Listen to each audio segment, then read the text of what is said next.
Assalamualaikum warahmatullahi wabarakatuh. Innal hamdalillah nahmaduhu wa nasta'inuhu wa nastaghfiruh wa na'udzu billahi min shururi anfusina wa min sayyiati a'malina. Asyhadu an la ilaha illallah wahdahu la syarika lah wa asyhadu anna Muhammadan 'abduhu wa rasuluh. Amma ba'd. Rabbi shrah li sadri wa yassir li amri wahlul 'uqdatam min lisani yafqahu qawli. A'udzu bikalimatillahi tammah min kulli syaitan wa hamah min kulli 'ainin lammah. Alhamdulillah, ikhwafillah yang dirahmati Allah, bersyukur kita kepada Allah Subhanahu wa taala atas segala nikmat yang diberikan kepada kita sekalian.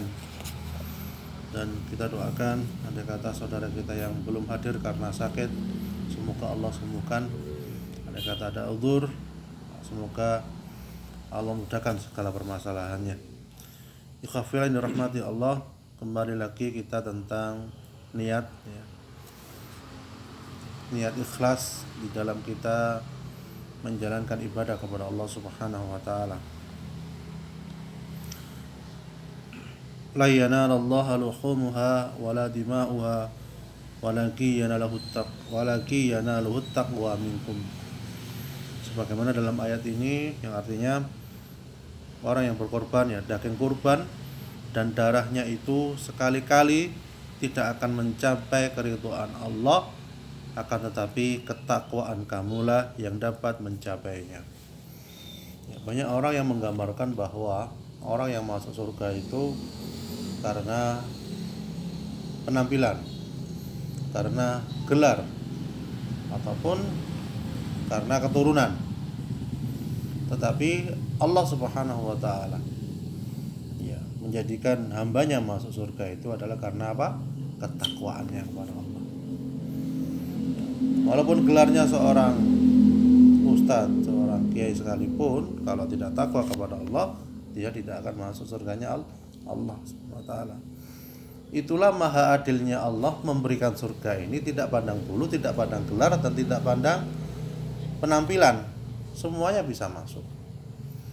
Yang kita sering sampaikan bahwa ketika Rasulullah bertemu dengan tukang batu yang tangannya kasar dan sebagainya, malah beliau mengatakan tangan ini merupakan ahli surganya Allah. Ya. Berapa banyak Rasulullah menyebutkan orang yang biasa-biasa saja kelihatannya, tetapi menjadi ahli surganya Allah. Seperti contohnya Uwais Al-Qarni. Ya. Bagaimana Rasulullah mengatakan kalau ketemu dengan dia ya sahabat dikasih tahu malah mintalah doa kepadanya karena doanya makbul. Padahal sahabat ini nggak terkenal, ya. Ternyata kemakbulan doanya, ya, ketakwaannya dia hanya salah satunya itu adalah merawat ibunya, menggendong ibunya ke Baitullah, ya, dan lain sebagainya. Mah itu aja sebenarnya. Tapi Allah berikan kemuliaan yang luar biasa. Bahkan ketika ke Mekah pun dia bukan sebagai orang yang istimewa.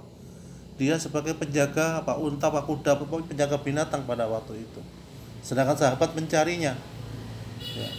Heran para orang yang menggunakan jasanya itu. Kok istimewa karena apa? Ya.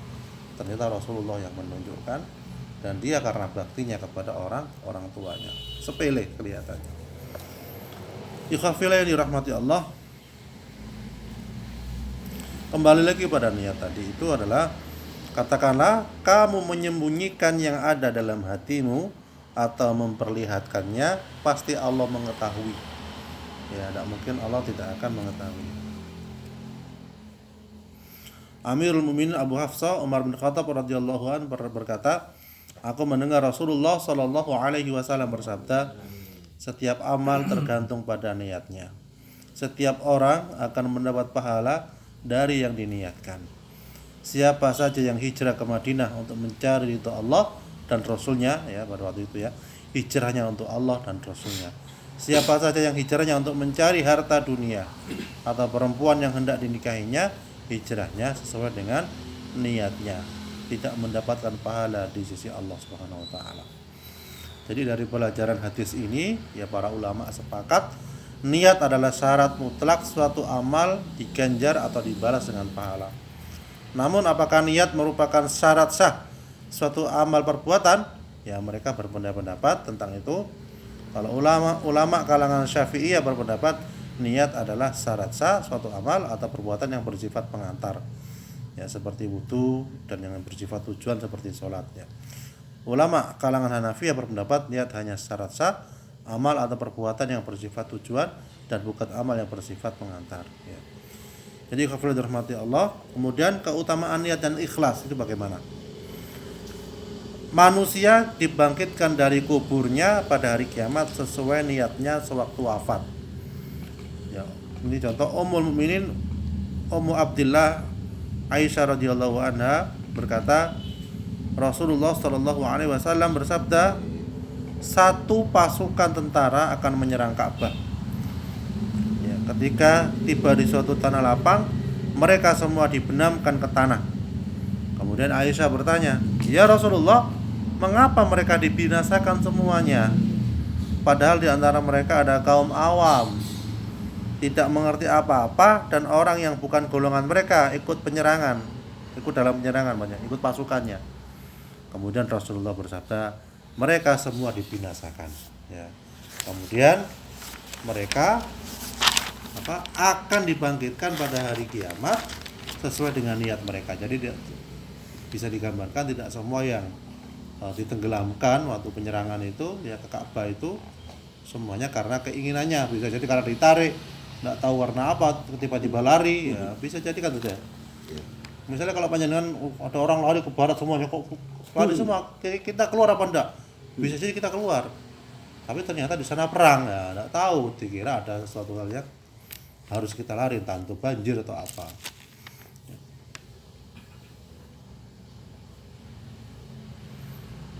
Kafilan dirahmati Allah. Kemudian selanjutnya Abu Abdullah Jabir bin Abdullah Al-Ansari radhiyallahu an berkata, kami bersama Rasulullah sallallahu alaihi wasallam dalam suatu peperangan atau perang Tabuk. Lalu beliau bersabda, di Madinah ada sejumlah laki-laki yang kalian tidak menempuh perjalanan atau melewati lembah kecuali mereka pun bersama kalian. Mereka tertahan di rumah karena sakit, ya. Jadi yang mau berperang tapi nggak bisa jalan karena sakit itu termasuk dapat pahala. Termasuk yang nggak bisa datang ke sini karena udzur atau karena sakit, insya Allah dapat pahala. Semua tergantung dari niatnya. Kemudian riwayat lain menyebutkan mereka mendapat pahala seperti kalian, itu sama.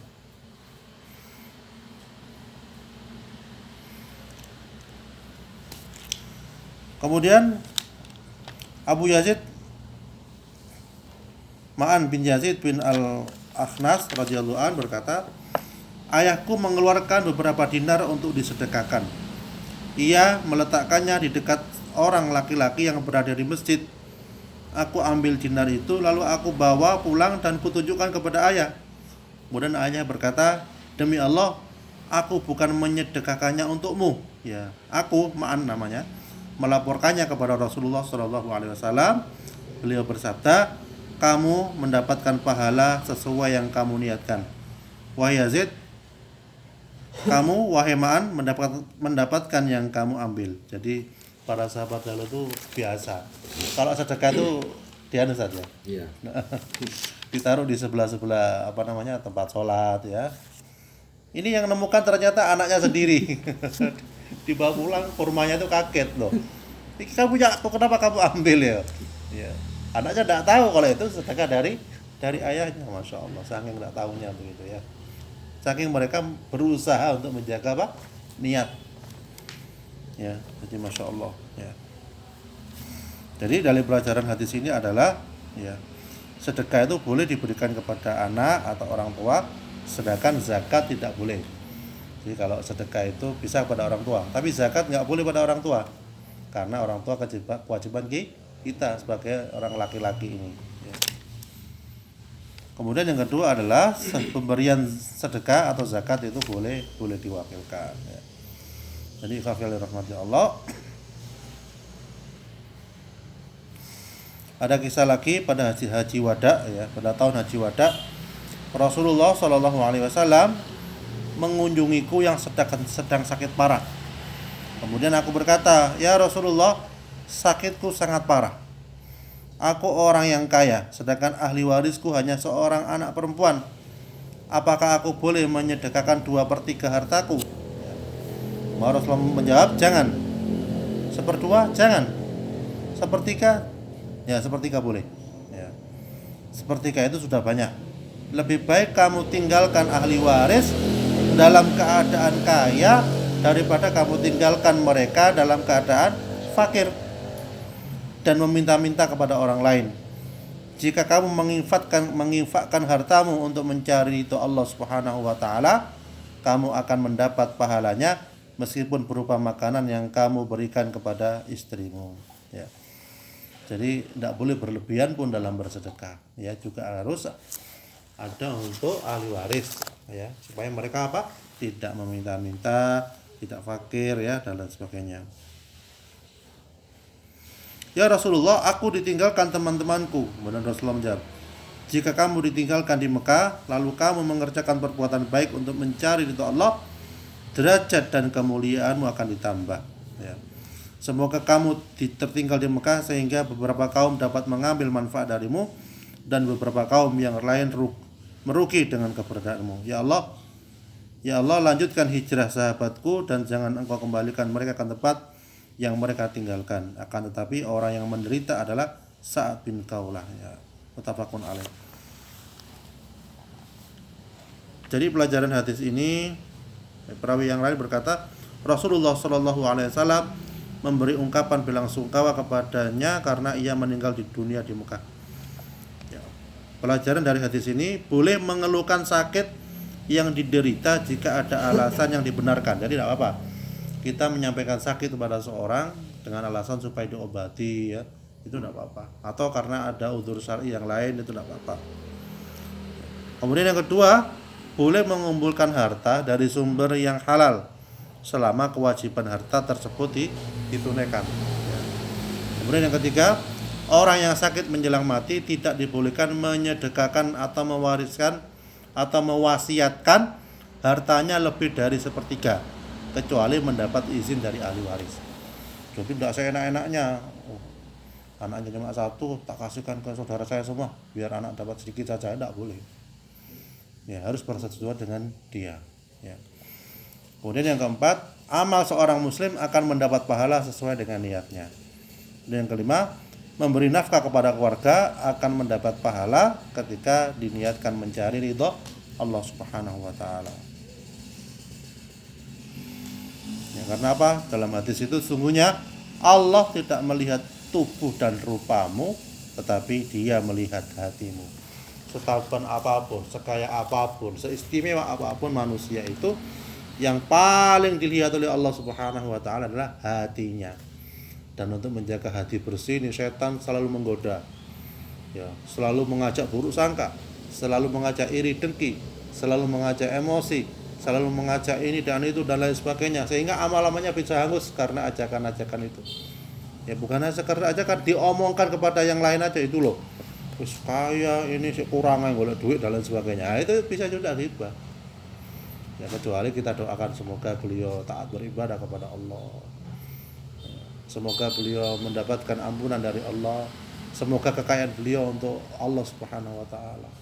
Dan alhamdulillah kita bersyukur ya, beliau dan sekeluarga ya sebagian hartanya untuk kita di jalan Allah Subhanahu wa taala. Ini sesungguhnya amal yang kelak akan panen insyaallah. Dan banyak dengan semua yang datang ke sini dengan bensin, dengan jalan kaki dan lain sebagainya. Insyaallah pahalanya itu sendiri akan berat timbangannya di hadapan Allah Subhanahu wa taala. Insyaallah. Ini yang membuat hati kita lega, menjadikan harta kita berkah. Ya, insyaallah.